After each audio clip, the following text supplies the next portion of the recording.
I think I may have an issue here.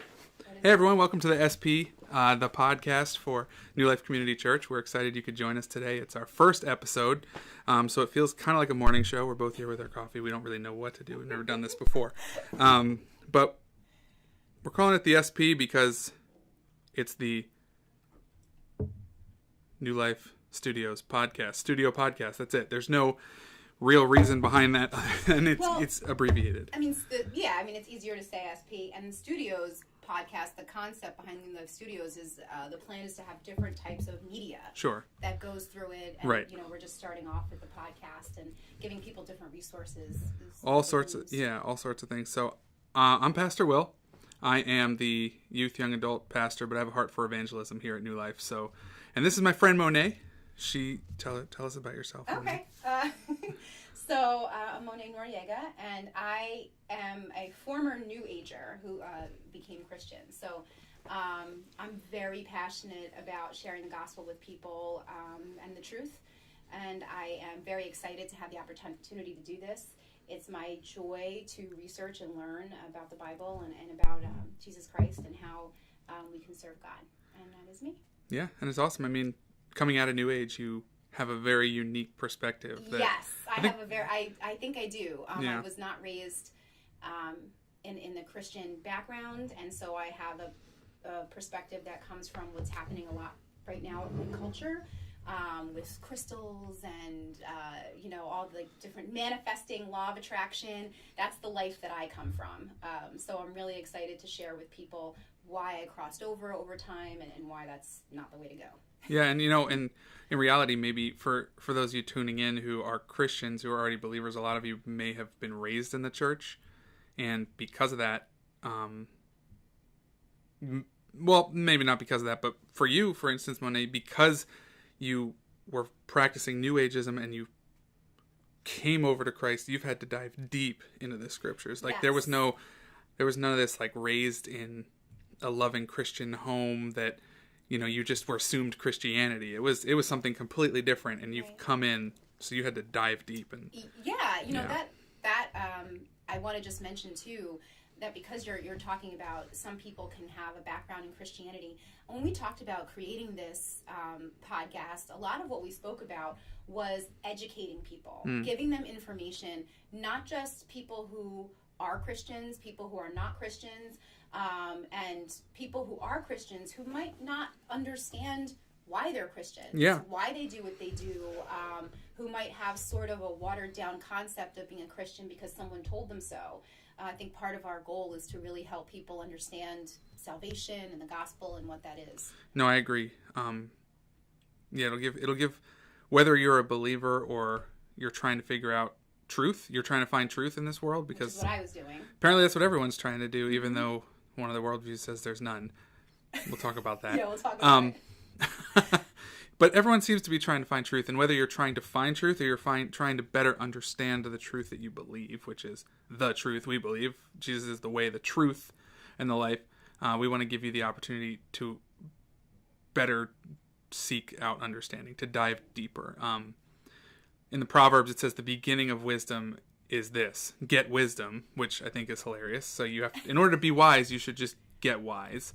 But then, it goes on and it says, the beginning of wisdom is to get wisdom, and with all that you do, get understanding. So to just claim you're a Christian, especially in today's cultural context, is dangerous, because we can't just assume that people are going to be happy with the fact that we're Christian. I mean, there's a lot of people against the church, and that's the reality. So I think the Bible gives us the tools we need to be equipped, and this is the coolest part. I mean, you don't need a theological degree, a theological education like I have to be able to defend your faith. And that's what we want to bring. See, I'm nervous it's going to shut down. We'll see. Hopefully this doesn't shut down. If the camera shuts off, I'll turn it back on. Yeah, this is our first time doing this, so we might have some tech problems, but we'll troubleshoot. Apparently it needs to be plugged in. Yeah, we'll troubleshoot the tech problems. Auto power off. Yeah. That's dangerous. Okay. Tech problems happen. So I think, while you're fixing the tech problems, where I think you were going with that was about how the Bible defends our faith. And I just want to tack on to that, there is a lot more than just, the Bible defends our faith. And I think that's a lot of what we're going to help with, present to everybody during these different shows or series, is that it's evidence-based. This isn't, Christians are not meant to just have this blind faith that people think that we have. The foundation of Christianity was faith based on facts. And so I think it's important as a Christian to realize that. And I just had this thought. It's kind of random, but it's been on my mind, and it is loosely associated, or because we're talking about faith and facts. And we're going to go into the worldviews, and one of the worldviews that we are going to talk about is theism, or even postmodernism. So postmodernism bases a lot of things on culture and feelings, and you're seeing a lot of that right now. Like, do what you feel, let your heart guide you, feel this way. And I'll have to tell you, I did that. It was incredibly selfish of me. I damaged relationships that I was in, and I didn't realize I was doing it. But if you are a Christian, and your reason, when people say when it says in the Bible, you should be equipped to defend your faith at any moment, I think it's important to recognize that just saying I've had a Christian experience, or I've experienced Christ, my Christianity is based on how, Jesus changed my life. I think it's important to acknowledge that right now our society is addicted to experiences. Yeah. Everyone has an experience. And feelings. You have feelings. I go to yoga class, and you know what? I've had a lot of experiences there. If you're telling somebody that your reason for being a Christian is based on an experience, they can come right back and say, well, you know what? I had an experience in yoga, and I, ascended and did all these things. Yeah. Your Christian experience is not going to be that inviting to them. Or they're just going to say, oh, that's nice. I can go over here and experience that. Yeah, and if I feel something, if I feel good about something, and I try to bring a worldview, the Christian perspective to them, and I say, look, Jesus changed my life. He rescued me out of X, Y, and Z. And yes, that's true. But throughout Scripture, it also acknowledges that walking the Christian path is not one of ease and comfort, especially for the flesh. Your spirit is at ease. You wear the armor of God. You feel comfortable. In terms of an eternal future. But a lot of times in the here and now, in the day-to-day, it's a lot harder to walk the Christian life because it means denying yourself. It means denying the flesh. So if the Christian worldview is the right one, if that's the true one, we want to make sure it's right.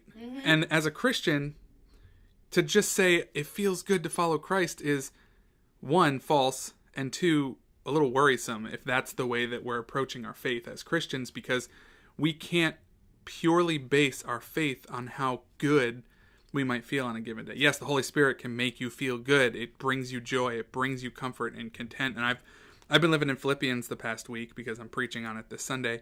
And Paul is in the midst of a prison cell. I mean, he's in a prison sentence. And he went, to and from different churches that he planted. He never really was in a place. He never had solid community with a group of a single church. He was hopping all around, and he'd make friends, but then he'd leave them, and he didn't live a cushy, comfortable life. And I think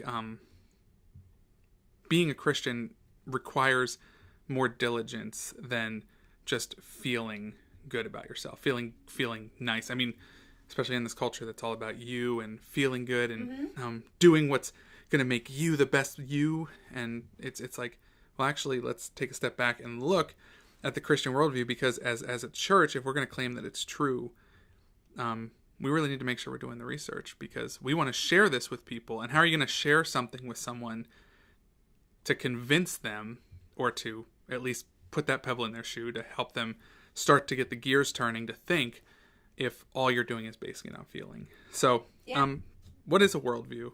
Probably start there. Yeah, let's talk about the worldviews. Yeah, because worldview is, I mean, it sounds, I think it means the same thing that it sounds like. I mean, it's the way you view the world.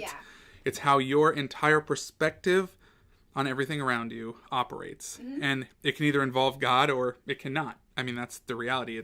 The election just happened, and people are all over the place with that, but one of the slogans of the Democratic Party was, we're the party of science. And that doesn't mean that Republicans aren't. I mean, it's not a political thing. It's science, But there is a particular worldview that thinks that science is God. Right. I mean, that's naturalism or humanism. Right. Yeah. So it's this mindset of naturalism that says science is all. I mean, science is the key. Man is the center of the universe, and the way that we operate in the world is based on our own decisions, our best benefit, what's going to best cause us to thrive and move forward. It's kind of like Enlightenment thinking. Mm-hmm. That science is the way forward. It's a way of progress, and because of that thinking, a lot of times I think the people are inclined to believe that the Christian worldview is opposed to science, as if not. they're not at all. So that's one of the things I had to learn for myself, because I really struggled with that. You know, I really care about science, and I feel like it's important to understand why things work to the best of our ability. And initially I kind of felt like it was science versus the Bible, kind of like I was looking at reality versus a fairy tale. And I just could not marry the two until I realized that science is really the exploration of creation that already exists, and that God himself created science. I do want to just mention, since we're talking about a specific worldview, and just kind of jump back before we get into humanism, that worldviews themselves, it's really important to consider your worldview exists. It's the lens through which you see the world. It's why we have differences in opinions. It's how we approach things in life. And it's really important to consider that there's logical consistency in what your worldview is, which means that the way you approach certain things really shouldn't change every single moment based on how you feel or what you think should be. There should be some kind of reasonable, rational consistency to the way that you see the world.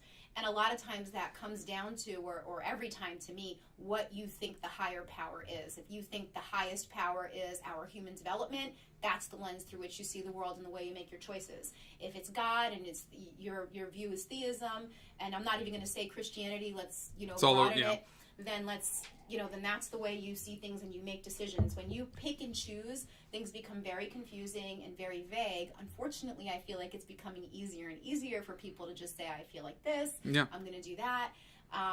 But I wanted to just mention that about the worldview and how it's important to stay logical in it and to kind of pick, which you can always change your mind. It doesn't mean that you're picking it forever.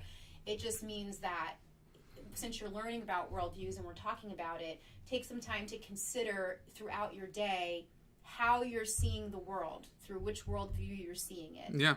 So I think it's really important. And we said it once already, but in a culture that is so based on feelings over facts in all reality, that creates this whole rupture of truth. People all say they want truth, but they claim that their truth is the correct truth, and are almost, the part that's scary is that a lot of people are unwilling to waver on their personal truth, even if it's shown that truth isn't true. Yet they seek facts. Right. They seek facts. They throw facts in your face, yet there's the same exact person who says everybody has their own truth. Yeah. It's completely contradictory. Right. It is very contradictory. You can't have your own truth. The definition of truth is an absolute thing. So, pick a different word if that's what you're trying to say. Right. And then each worldview, you should really consider certain questions. If you look online at worldviews, you'll see that different people have different questions that they feel like are the basic ones that you ask. The first question is really, where did we come from? Each worldview has that established. Where did we come from? What our purpose is, and where are we going? And then morality is included in there. Like, where do we get our morality from? Right. So I think when we're going through the different worldviews, we should talk about each one, like which topic, what that worldview feels like about that topic. Right. So we'll start with, go back to humanism and naturalism. Yeah. We come from evolution in that perspective. Right. So we come from evolution. That's the naturalist perspective, that over billions and billions of years, we went from a single-celled organism, somehow, to what we are today. And, okay. Again, we can go even further back, that things exist because of some sort of singularity. Some call it the Big Bang, although there's different perspectives today on what that might be, if the universe even began to exist at all. But it's the thing about science, and because it's the because humanism is the view of science, here's the reality for anyone listening in, that science doesn't prove anything. I like to use the example of philosophy. I once had a teacher in college of a philosophy teacher. I took a God wrestling class is what it was called, and I thought we were going to wrestle gods, but we weren't doing any Jacob stuff. It was just wrestling with the concept, different perspectives and concepts on God. But he said one thing at the beginning of class that really struck me, and it was, look, you're not going to get an answer in this class, because if philosophers ever had an answer, they'd be out of a job. Mm-hmm. And not that scientists would be out of a job, because there's always more things to learn and discover, but science is making predictions based on observation. So current observation. So it's coming to conclusions based on the things that we've currently observed. So there's no way to prove anything using science. Now, I'm not trying to deny science. I'm just trying to explain what science is. That science is not a way of proof. I was a math major. I understand how proofs work. Math you can prove. Science you can't. Science you can come to conclusions based on temporal observation, what you've observed. So the problem with that is that to take any scientific theory as fact immediately is dangerous. Now, there's lots of things that support specific scientific theories, and even levels of microevolution we see in bacteria that changes, even in the coronavirus, that there could be little different strains that do things, but you don't see the coronavirus turning into even a plant cell. Right. It's natural selection, yeah. which Christianity doesn't, it supports. Creationism supports natural selection and changing and adapting to your environment. Yes. That's why Will and I are different colors, or our eyes are different colors, or our mugs are different. Well, that doesn't apply. It's not because we're not both human. He didn't evolve into me nor I into him. We look different based on our origin in the earth, our history, our ancestry, but we're both humans. So if you're going by the concept of, if you're really looking at evolution, and again, I believed in evolution. I used to tell people that it was real, so I completely understand. Mm-hmm. I really was sold on it. And that's like saying that picking you or me to be better, and saying that, let's say I pick you to be better, I would be evolve into you because you are different than me. Right. But we're the same species. Yeah, hands down. And the part that's challenging and why humanism kind of falls apart is if you truly are living in a humanistic perspective, you ultimately can't base anything off of emotion. So it's like almost the opposite of what we're seeing in today's world. Things like love and things like emotional attachment, logic. You can't have logic from a humanist perspective, because logic is something you can't observe the natural process of logic. It's something that happens within the mind in a way that you can't probe a brain to see how logic works. It's a kind of like it's a conceptual thing, but it's there. But it's real. Humanists will claim that they're the most logical. Right, but they can't. And the reason being, and this is where you kind of get into the realities of humanism, is that their perspective is based on the fact that our existence is merely due to the random bumping around of particles in space that somehow formed what we are today. Pastor Jeff Durbin of Apologia says we're particles of space dust that randomly collided. And it's this idea that if someone in a humanist perspective wants to tell me how I feel about something, well, they can't tell me feelings at all. If they want to try and argue with me logically, I mean, the reality is, how can they if they don't have a leg of logic to stand on? Because it's all theory. It's all theory. So it takes more faith mm-hmm. to have faith in something that is less credible mm-hmm. than being created. So to believe that something came from nothing requires a lot more faith to believe that something came from something. Definitely. Because that's what we observe. We currently observe that things come from something else. So if you're basing theories and the way things happen on observation, mm-hmm. then it's really the most credible conclusion to come to, that something came from something, because that's what you're observing in natural science in front of you. Right, and science has laws like the law of the conservation of matter. You can't create or destroy it. Right. But somehow we went from particles of space dust to planets. It's convenient. So, I want to just kind of, oh my gosh, we have so many things to go over. Maybe we'll have to split this in two. Or five. Every perspective. Maybe we should do that. Make them small little series. But I think it's important to address, that's the part so fascinating, everything we just talked about, but I think it's important to address the moral values in each system. So for humanism, there is no moral law or moral code. Why would there be? There doesn't need to be, Your space because dust. we're random. It's relative moralism.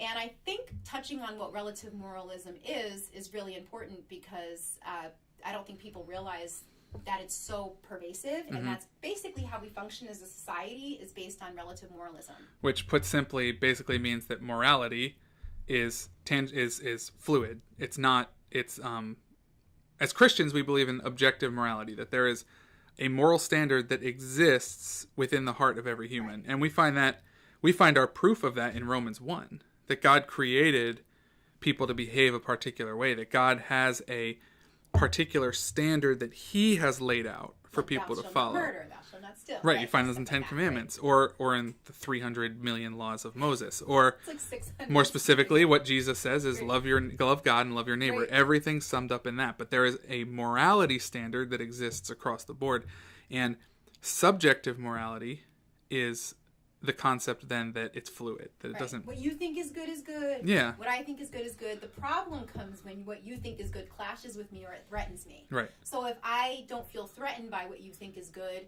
then it's cool. Like, yeah, we see that today in society. Like, you try to oppose. I mean, especially SJWs, but you try to oppose anyone who has a particular worldview. And this is that relative moralism. Is if you try to say, you know what, I'll let you have what you believe, but my belief says that you're wrong. So what's the deal here? Right. And I mean, it can be the Christian perspective, where it says Jesus says, I am the truth. And if Jesus is the truth, then sorry, your truth is wrong. Right. But there's also, if you look at it from the humanist perspective, relative moralism means there's no moralism. Which means that from the a true Holocaust human was okay. Right, the Holocaust was okay. It was okay. Apartheid in South Africa Right. was okay. Yeah.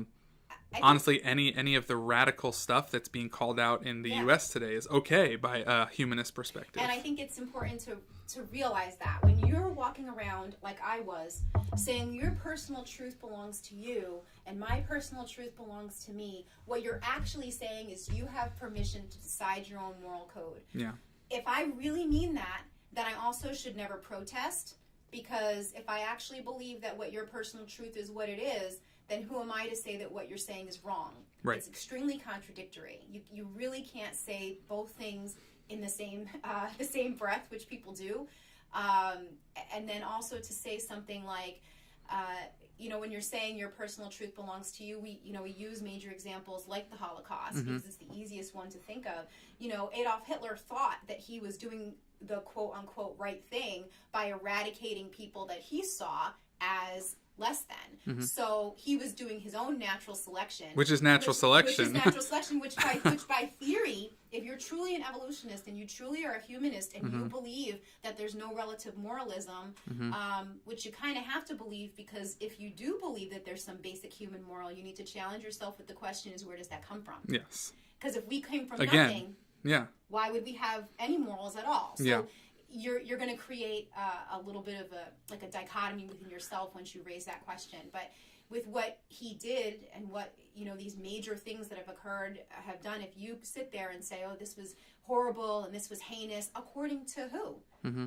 You can't tell me that it's random. Who says? Who says? So you need to be able to answer that question. And if your answer is, oh, it's just what we all know inside, your next question should be, and how do we know that if we're so random? Yeah.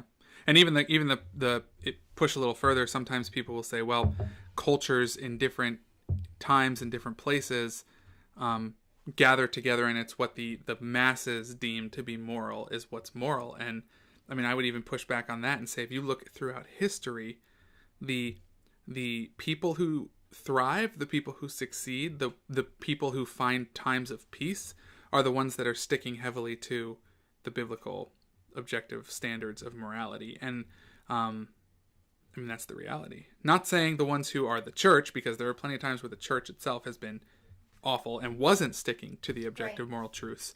But societies and cultures that stuck to the moral truths found in the scriptures thrived.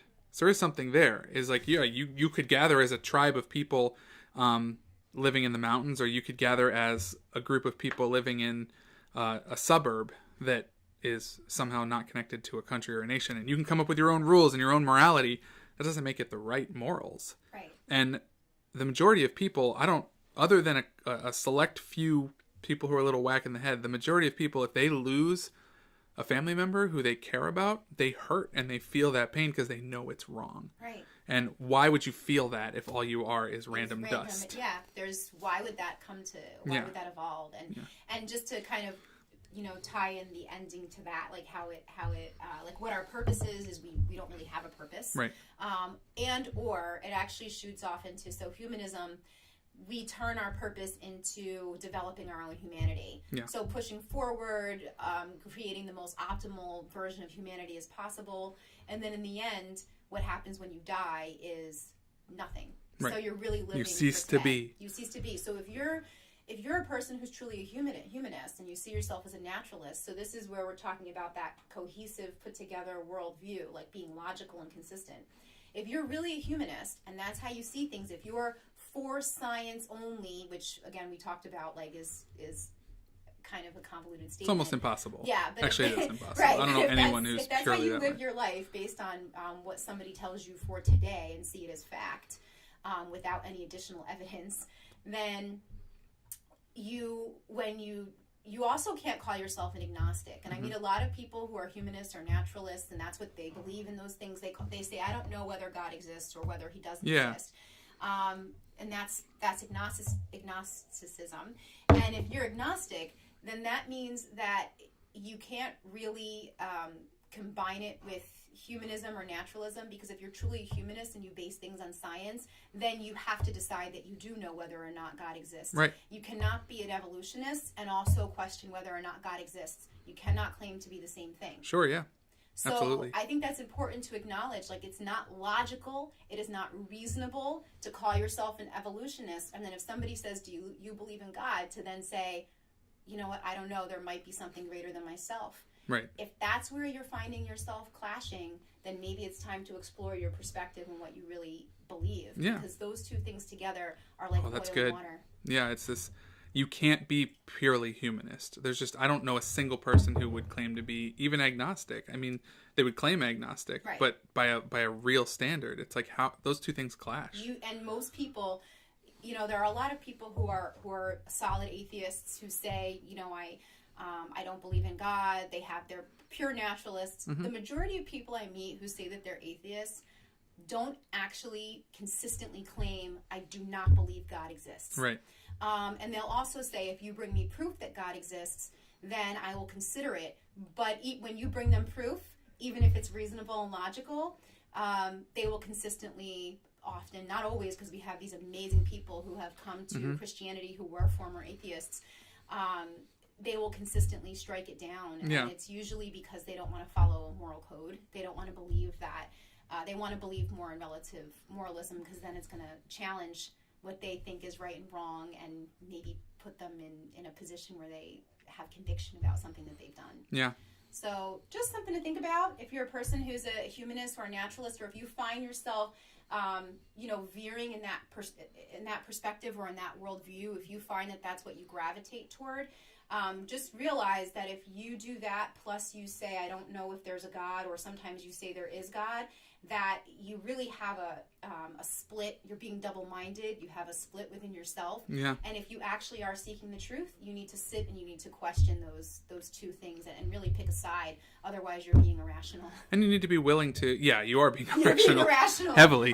And you need to be willing to. You need to be willing to lay all the evidence out there. And people will say, you'll hear the arguments of, show me the evidence your God exists. Have him strike a bolt of lightning down, or have him rain manna from the sky, or do things that he did in the Old Testament in different ways. And my answer is usually, far be it from me to command my God to do something. I mean, that's the first part. But the other part is, if you read in Scripture the progression of how God operated in the world, you can't use necessarily an Old Testament context for the way that God has entered into this era of grace. There are books out there. There's a book called The Big Book of Bible Controversies, because people will often say, well, the Bible's full of contradictions. And it's like, have you actually explored that? Or have you just heard someone else say it? It's usually people who've heard someone else say Exactly. Name me one is a good response. Give me one contradiction. Yeah. And, I mean, the reality is there are no contradictions, which is amazing. A book written across thousands of years by over 40 different authors tells a consistent narrative that doesn't contradict itself once. I mean, there's this evidence here in this book that is frankly amazing. It really is. It's so cool. It is. It's really awesome when you actually explore it. So that is the challenge, is not to, and we see this in culture and we see this in faith, is not to just take what people say at face value, but actually taking the time to learn for yourself. And I think we're starting to see movements towards that on social media. I mean, people for so long were just posting and sharing anything, and now you have these advocates on social media who are saying, take the time to research. Yeah. And you need to. I mean, things are shared like crazy, and a lot of the responses to Christianity that are shared are founded really in nothing. It's just things people say. I mean, we have so many, and I think we should just split this up. There are so many different worldviews that we want to put up against Christianity. We want to have like a boxing match between the two. So rather than go over all of them in 2 minutes. Yeah, I think we should really go into each. Yeah, today was excellent. So we're going to do that. We're going to go into all the other, some of the other dominant worldviews that we see in society today. But again, if you're a Christian and you believe what you say you believe, it's also your duty to dive into these scriptures and learn. So if you're not a believer and you're trying to just figure out truth, look at it from all the angles. Explore the Bible. Explore Christianity for what it is. If you claim to be a Christian, as Monet said at the very beginning, the word says, 1 Peter 3 says, always be prepared to make a defense for the faith you have. But before that, it says, establish Christ as Lord in your heart. And do that defense with gentleness and respect. See, there's those bookends that people forget. They always say, I'm gonna learn to defend myself. And it's like, okay. But if you go and take karate, self-defense, they never say, learn karate so you can go beat people up. They say you're learning this as self-defense so that you can defend yourself. And ultimately, the goal of karate is not to kill the target, it's to immobilize them. Yeah. And when you defend yourself, when you defend your Christian faith, you want to do it gently and respectfully to say, I want to reach this person's heart, not offend their flesh. Or maybe I will offend their flesh, but I want to get to the heart in doing so. I don't want to attack them and leave them wounded and angry at me. So it's important.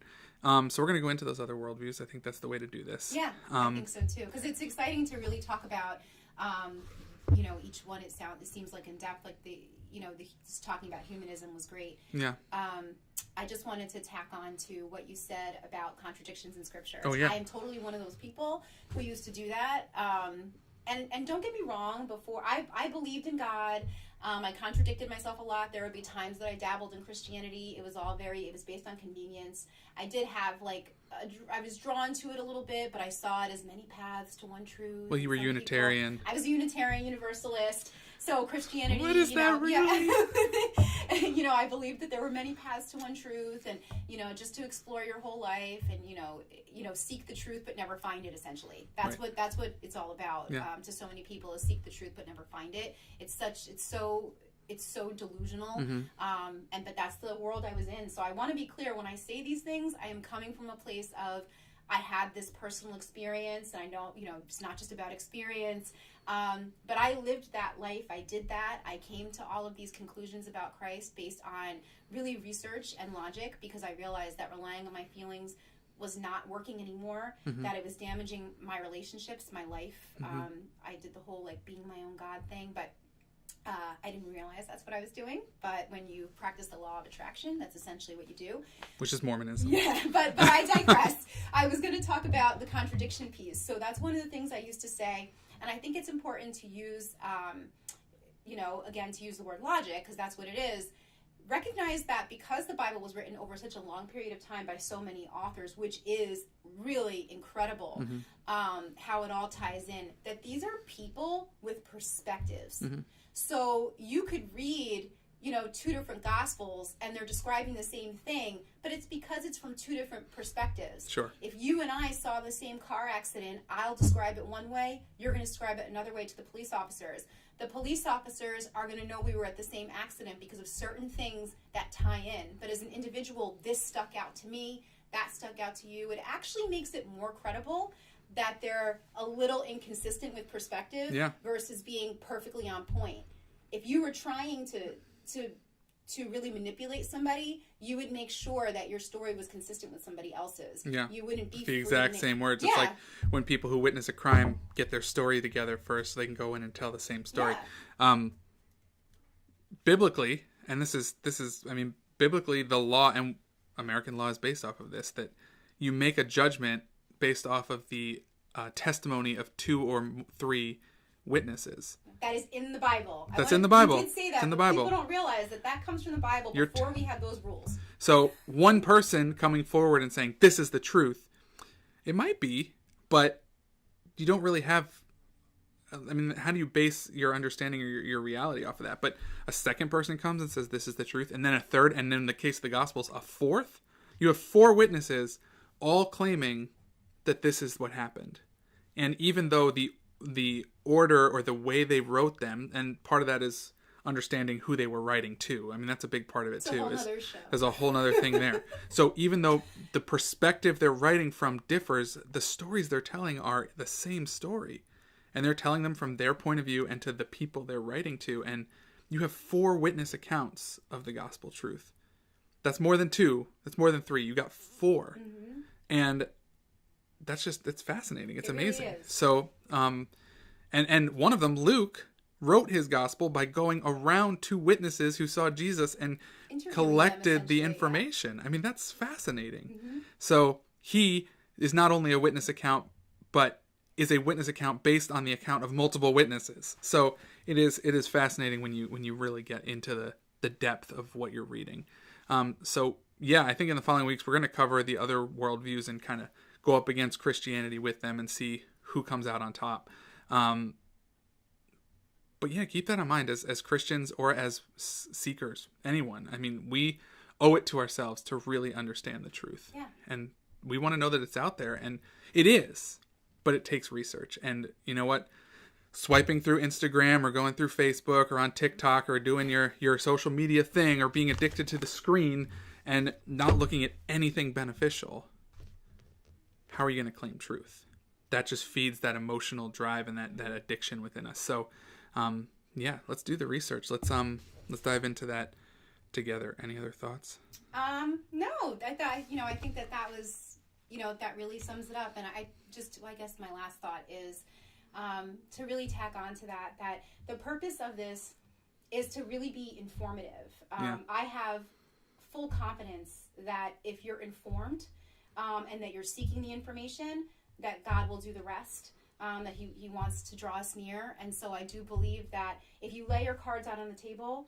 But not tarot cards. Not tarot cards. No, not those. Nice one. Yeah, if you lay your cards out on the table, meaning of information and looking at different viewpoints, and you decide to use reason, putting all your personal gain stuff to the side.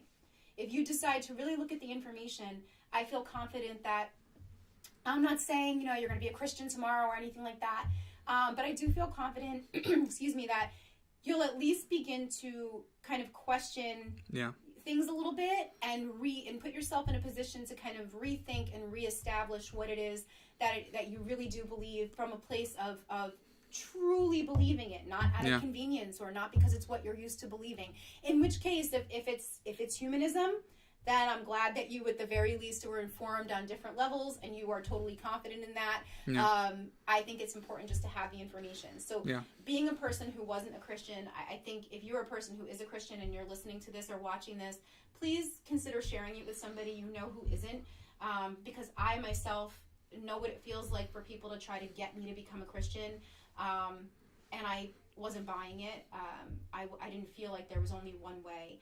And so I want to make sure that people know that we're coming at this from a gentle perspective and that we're saying, you feel what you feel, you believe what you believe. Now here's some more information and just please consider it. Mm-hmm. And if you are a Christian, in doing this, you might find some things that you did not realize about the Christian faith, and you might be challenged a little bit, but in a good way. I think it's going to grow you, and I think it's going to force you to examine some of the things that you personally hold. I mean, I get challenged daily jumping into the Word. I mean, there's things, I don't mean I just got convicted by something the Bible says, but I mean, which is good. I mean, that happens, but also just deep truths where you're like, oh, I didn't think God operated that way, but he does. Right. And so there's a lot of things that you can learn just from doing your own studies, whether you're a believer or not.